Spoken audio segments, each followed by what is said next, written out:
बारे में जानेंगे, जिसका शासनकाल है 1658 से 1707 ईस्वी तक। ठीक है, इसके प्रारंभिक जीवन के बारे में जानेंगे, उसके बाद इसके बारे में जानेंगे। ठीक है, इसका जन्म जो है 1618 ईस्वी में दोहा, जो आज के उज्जैन है, उसी में हुआ था। ठीक है, इसकी माता का नाम मुमताज़ महल था, पिता का नाम शाहजहाँ था। ठीक है, इसके भाई थे, 3 भाई थे। ठीक है, शाह शुजा था, मुराद था, दारा शिकोह था। शाह शुजा को बंगाल का नवाब बनाया गया था, मुराद को गुजरात का, दारा शिकोह को पंजाब का मतलब क्षेत्र दिया गया था। इसकी बहन भी थी, 3 बहनें थी, जहाँ आरा, रोशन आरा, गौहन आरा। ठीक है, 3 बहनें थी। इसने राज्याभिषेक अपना 2 बार राज्याभिषेक करवाया था 1658 ईस्वी में। ठीक है, इसकी पत्नी का नाम है राबिया बीबी, यानी बीबी का मकबरा अपनी पत्नी की याद में बनवाया था। कहाँ है? औरंगाबाद में है, एकदम ताजमहल की नकल पे बनवाया था इसने। ठीक है, उसके बाद इसके कार्य भी जान लेते हैं। चूँकि जब यह राजगद्दी पे बैठा था तो इसका खजाना खाली हो गया था। क्यों? क्योंकि इसने अपने भाइयों की हत्या करके गद्दी पे बैठा था, और यह अपने आप को इस्लाम का कट्टर सुन्नी मुसलमान मानता था। ठीक ना, इसलिए इसने शासन में इस्लाम को, काजी और मौलवी उलेमा और कुरान को अलग कर दिया था। ठीक है, और आज के बाद सिक्कों पर कलमा नहीं लिखवाया इसने, क्योंकि अपने आप को इस्लाम का कट्टर सुन्नी मुसलमान मानता था। ठीक है, इसने दारुल हर्ब, जो काफिरों का देश कहलाता था, दारुल इस्लाम की भी स्थापना की थी। इसने संगीत बंद करवा दिया था। ठीक है, गायक और संगीतकार जो बाहर से आते थे, ठीक है, इसने बंद कर दिया। बीड़ा भी जो बजाते थे उसको भी बंद करवा दिया। इसने सोने चांदी वाले बर्तन इस्तेमाल नहीं करे। क्यों? क्योंकि इनके पास खजाना ही नहीं है, तो कहाँ से इस्तेमाल करेंगे सोने चांदी के बर्तन का इस्तेमाल। ठीक है, इनके पास। और इसने झरोखा दर्शन और तुगला दान परंपरा भी बंद करवा दिया था।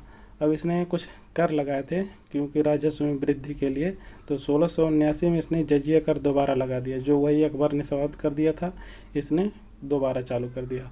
चुंगी कर भी इसने लगा दिया। मुसलमानों पर तो माफ़ था, लेकिन हिंदुओं पर इसने दर बढ़ा दिया था। ठीक है, चुंगी कर भी इसने लगा दिया था। और तीसरा ये था कि इसने अनेक मंदिर तुड़वाए, जिसमें से अयोध्या का मंदिर जो था, इसका जो एक सेनापति था मीर बाकी, इसने भी अयोध्या का मंदिर तुड़वाया था। फिर उसके बाद दक्षिण भारत के अभियान में अंतिम 25 वर्ष यह दक्षिण भारत में बिताया था। ठीक है, और दक्षिण भारत बिताने के बाद वहीं पे इसकी मृत्यु हो जाती है औरंगजेब की, इसलिए वहीं पे इसका कब्रगाह भी है। औरंगजेब की कब्रगाह वहीं पे है। और इसने 9वें सिख तेग बहादुर की हत्या भी 1675 ईस्वी में करवाई थी। ठीक है, अब हम लोग मराठा शिवाजी के बारे में पढ़ेंगे। ठीक है, इनका जो भौगोलिक स्थिति है उसके आधार पर बहुत जुझारू व्यक्ति थे। भक्ति आंदोलन में आत्मसम्मान था इनके अंदर, और शिवाजी का योग नेतृत्व। ठीक है, औरंगजेब की कट्टर जो नीतियाँ थे इसके विरुद्ध थे। ठीक है, और मराठों के उदय का कारण शिवाजी को ही माना जाता था।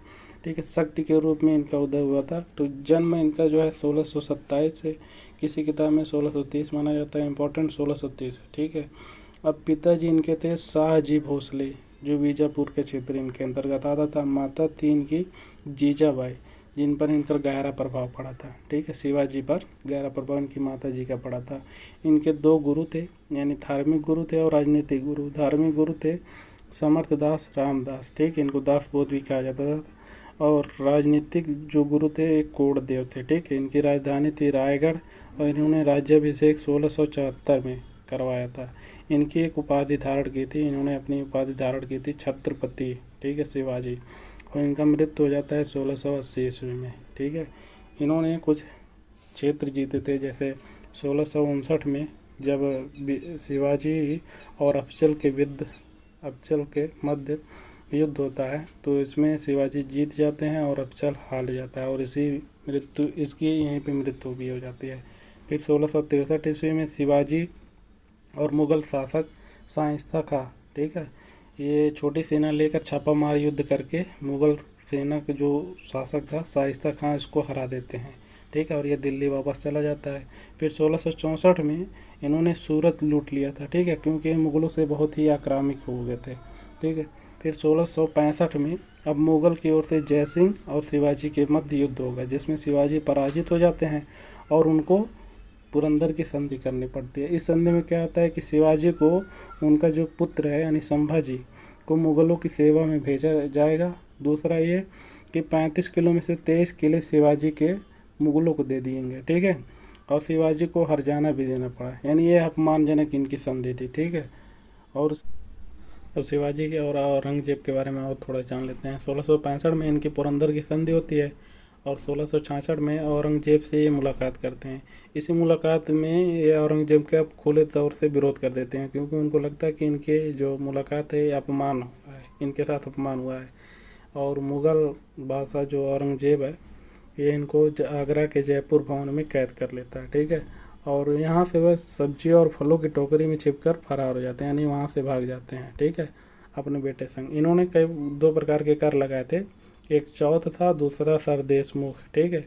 चौथ जो था वो प्रत्यक्ष नियंत्रण नहीं था, ये गुंडा टैक्स प्रकार का था, 1/4 भाग पे लगाया जाता था। जबकि अपनी जनता से जो राजस्व प्राप्त करते थे वो 1/10 लेते थे, ठीक है। 1670 में सूरत को दोबारा लूटा, ठीक है। और राज्याभिषेक 1674 में हुआ गया। इनका राज्याभिषेक 2 तरीके से हुआ था, एक तांत्रिक तरीके से, दूसरा वैदिक तरीके से। तांत्रिक तरीके से जो हुआ था उसको कहा जाता है निश्चलपुरी गोस्वामी ने किया था, ठीक है। और वैदिक तरीके से जो हुआ था उसके किए थे गंग भट्ट ने किया था। इन्होंने उपाधि भी धारण की थी छत्रपति और गो ब्राह्मण पालक, यानी ब्राह्मणों के पालक हैं, ठीक है। इन्होंने 2 प्रकार की उपाधियां धारण की थी। सरजामी उन सरदारों को कहा जाता था जिनके पास जागीरें थी, ठीक है। ये मराठा लोग जो थे सरदारों को वेतन और जागीर दोनों भी दिया करते थे, ठीक है। अष्टप्रधान लोगों का समूह था। छत्रपति को सलाह देने के लिए मंत्रिपरिषद थी। इसके मुखिया को पेशवा कहा जाता था, ठीक है। तो 3 इनके प्रमुख पेशवा थे, जैसे बालाजी विश्वनाथ, जिन जो छत्रपति इसको मतलब कठपुतली समझते थे और पेशवा वंशानुगत थे, ठीक है। फिर बाजीराव प्रथम, ये 40 युद्ध किए थे और हिंदू पत्साहे थे, ठीक है, मस्तानी नर्तकी थे। और बाजीराव ये मराठा अधिकतम विस्तार करते हैं और नाना साहब इनको कहा जाता था, ठीक है। उसके बाद संभाजी हुए, राजा राम हुए, शिवाजी द्वितीय हुए जिनको ताराबाई भी कहा जाता है, फिर साहू जी हुए।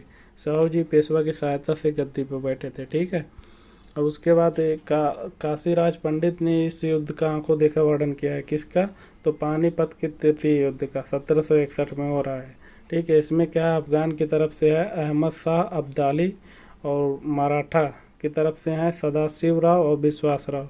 ये इनके मध्य युद्ध होता है और ये अफगान जो है अहमद शाह अब्दाली विजय हो जाता है और ये हार जाते हैं। इसके बाद इन लोगों का धीरे धीरे पतन चालू हो जाता है, ठीक है।